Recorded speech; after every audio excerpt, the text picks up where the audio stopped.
நேயர்கள் எல்லாருக்கும் வணக்கம். இந்த வீடியோவில் குரோதி வருடம் ஆடி மாதத்துக்கு உண்டான ராசி பலன் அப்படிங்கிறது தான் நம்ம பார்க்க போகிறோம்.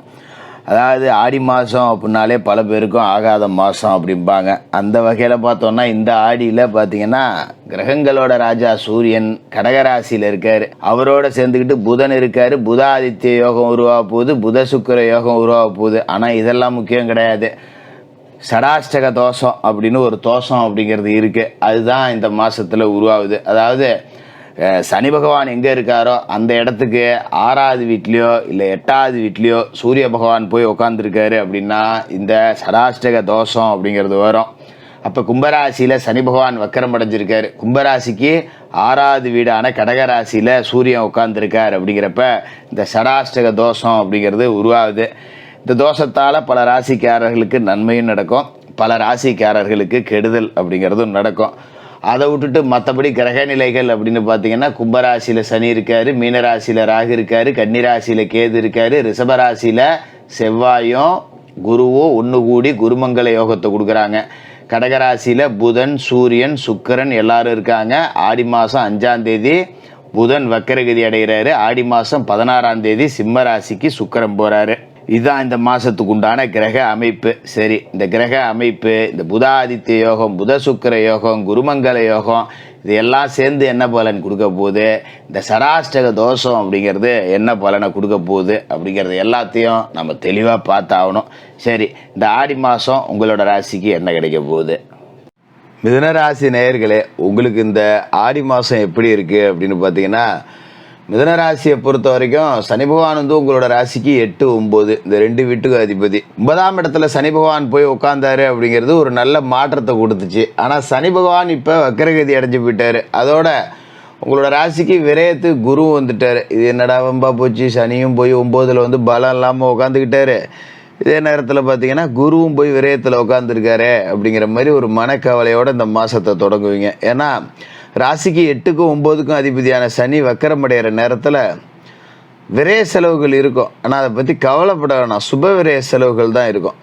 ஆனாலும் நமக்கு என்ன வருத்தம்னா, என்னடா இது இவ்வளோ செலவு வருது, இவ்வளோ பத்திரிக்கை வருது, நல்லது விசேஷம் வருது, கையில் 10 ரூபா காசு இல்லாத நேரத்தில் வருது, எல்லாம் செஞ்சு தானே ஆகணும், என்ன பண்ணுறது அப்படிங்கிற யோசனை இருக்கும். அதெல்லாம் கவலைப்படாதீங்க, பெரிய அளவில் பிரச்சனைலாம் எதுவும் வராது. கொஞ்சம் முக்கிய புள்ளிகளை சந்திப்பீங்க. ஊரில் பெரிய மனுஷன், ஒரு தொழிலதிபர், இந்த மாதிரியான பழக்க வழக்கம் உங்களுக்கு கிடைக்கும். அதால் 10 ரூபா நம்பிக்கையை உண்டாக்கலாம். 10 ரூபா ஒருத்தட்ட போய் 10 ரூபாய்க்கு கடன் வாங்கணுன்னாலும் கூட அவன் கொஞ்சம் முக்கியமான ஆளுங்க கூடலாம் தொடர்பில் இருக்கான்ப்பா, 10 ரூபா கொடுத்தா திருப்பி வந்துரும்ப்பா அப்படிங்கிற மாதிரி இருக்கும். அஷ்டமாதிபதியாக சனி விளங்குற நேரத்தில் அவர் வக்கரம் அடைகிறாரு. அப்படிங்கும்போது கொஞ்சம் நாம் வெளியில் கொடுத்து வராத பணம்லாம் கொஞ்சம் வசூலாகிடும். ஏதோ விட்டுட்டேன், பெருசாக ஒருத்தன்ட்ட நம்பி ஏமாந்து விட்டேன், அந்த காசு வருமானு தெரியல அப்படின்ற காசு ஏதோ ஒரு வட்டி வாசி இல்லைனாலும் கொடுத்த காசு வந்துடும். ஒரு தலைக்கு தலைப்பையோட போச்சு அப்படிங்கிற நிலைமை தான். பெரிய அளவில் பாதிப்புலேருந்து கொஞ்சம் தப்பிச்சிக்கலாம். அதே நேரத்தில் பார்த்தீங்கன்னா இந்த ஆடி மாதத்துக்கு உண்டான கிரக நிலைகள் அப்படின்னு பார்க்கும்போது உங்களோட ராசிக்கு அதிபதியான புதன் வக்கரம் அடைஞ்சு போகிறாரு. ஆடி மாதம் 5ஆம் தேதி 28 தேதி வரைக்கும் அவர் வக்கரத்திலேயே இருக்கார். ராசி அதிபதி வக்கரம் அடைகிறாரு அப்படிங்கிறது நல்லதில்லை தான். கொஞ்சம் நேரம் சரியில்லை, நம்ம கொஞ்சம் கவனமாக இருந்துக்கணும். குறிப்பாக பார்த்தீங்கன்னா ராசி அதிபதி வக்கரம் அடைகிறாரு அப்படின்னா கொஞ்சம் உடல் ஆரோக்கியத்தில் தொந்தரவு கொடுப்பாரு. சாப்பிட்ட சாப்பாடு செரிக்காது, எதையாவது ஒன்று யோசிச்சுக்கிட்டு மனசு கிடந்தது அல்லாடும்.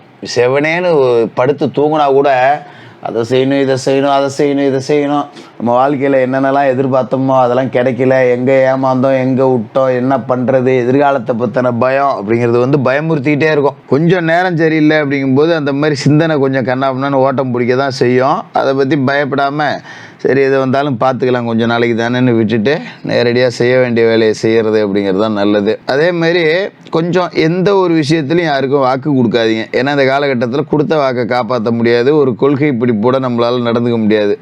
உத்தியோகத்துலேயும் பார்த்தீங்கன்னா மேல் மட்டத்தில் அதிகாரிகள் கொஞ்சம் கெடுபிடி கொடுப்பாங்க. அந்த வேலையை செய், இது வேலையை செய்ய, சாதாரணமாக ஒரு வேலையை சொன்னாலே நம்ம செஞ்சுருவோம்.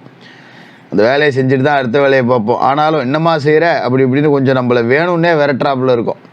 அதை கொஞ்சம் அனுசரித்து தான் போயாகணும். கொஞ்சம் விட்டு கொடுத்துட்டு போங்க. எதிர்த்து பேசிக்கிட்டு இந்த நேரத்தில் வேலையை விட்டுட்டு போடா, இவனோட பிழைக்கிறதுக்கு வேறு எங்கனாவது போகலாம் அப்படிங்கிற மாதிரி முடிவுலாம் எடுக்க சொல்லும்.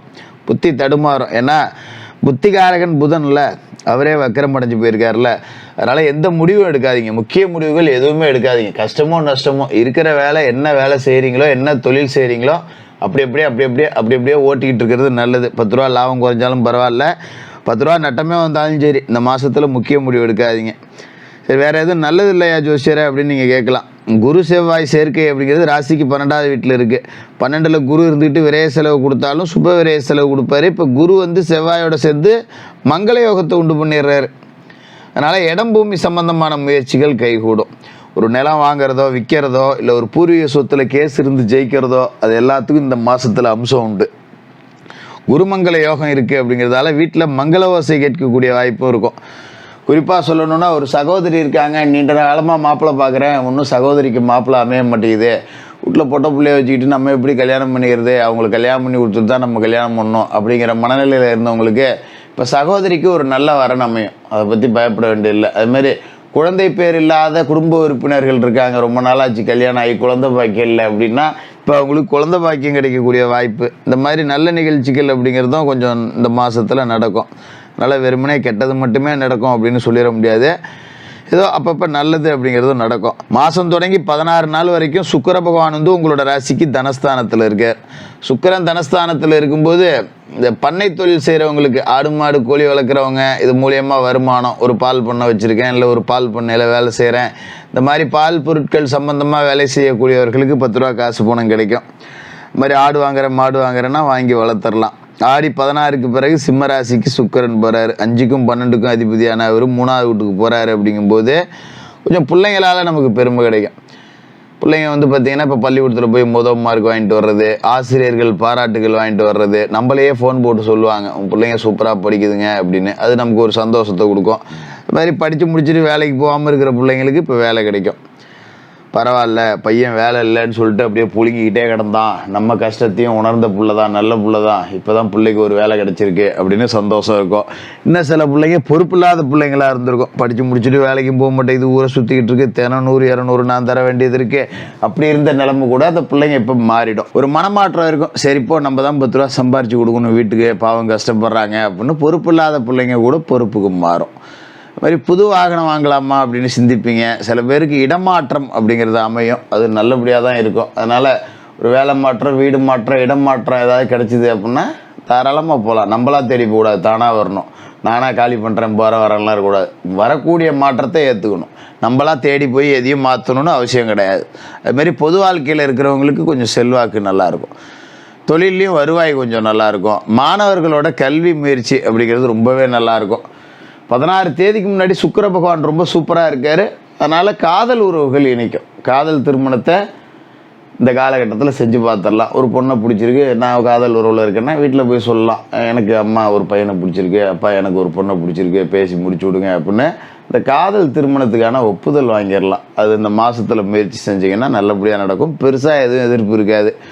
சின்ன சின்ன சத்தம் போடுறதோட நல்லபடியாக புரிஞ்சு நல்லபடியாக நடந்துக்குவாங்கங்கிறதால அதை முயற்சி செய்யலாம். மற்றபடி காசு பணம் அப்படிங்கிறது பெருசாக இந்த மாதத்தில் எதிர்பார்க்க வேண்டியதில்லை. 10 ரூபா கடன் வாங்காமல் ஓடினா ரைட்டு அப்படிங்கிற மாதிரி இழுத்து பிடிச்சி ஓட்டிங்க. அதுதான் இந்த காலகட்டத்தை பொறுத்த வரைக்கும் நல்லது. இந்த மாதத்தில் ஒரு நாள் ஆடி அமாவாசையார் செஞ்சிங்கன்னா ரொம்ப சிறப்பாக இருக்கும். ஆடி அமாவாசை அன்றைக்கி ஒரு புண்ணிய நதியில் நீராடுங்க. உங்கள் வீட்டுக்கு பக்கத்துலையோ இல்லை எங்கேயோ ஏதோ ஒரு புண்ணிய நதி ஓடிச்சுன்னா அதில் போய் தலைமுழுகி நீராடிட்டு வாங்க. ஆடி அமாவாசையில் முன்னோர்களுக்கு செய்ய வேண்டிய தர்ப்பணங்களை முறையாக செய்யுங்க. வெள்ளிக்கிழமையில் அம்மனுக்கு பால் அபிஷேகம் செய்யுங்க. இந்த ஆடி வெள்ளிக்கிழமை நாட்களில் உங்களால் முடிஞ்சது ஒரு 7 பேருக்கு அன்னதானம் அப்படிங்கிறத செஞ்சுக்கிட்டு வாங்க. இந்த ஆடி மாதம் நல்லாயிருக்கும். மிதுன ராசிக்காரர்களுக்கு வாழ்த்துக்கள்.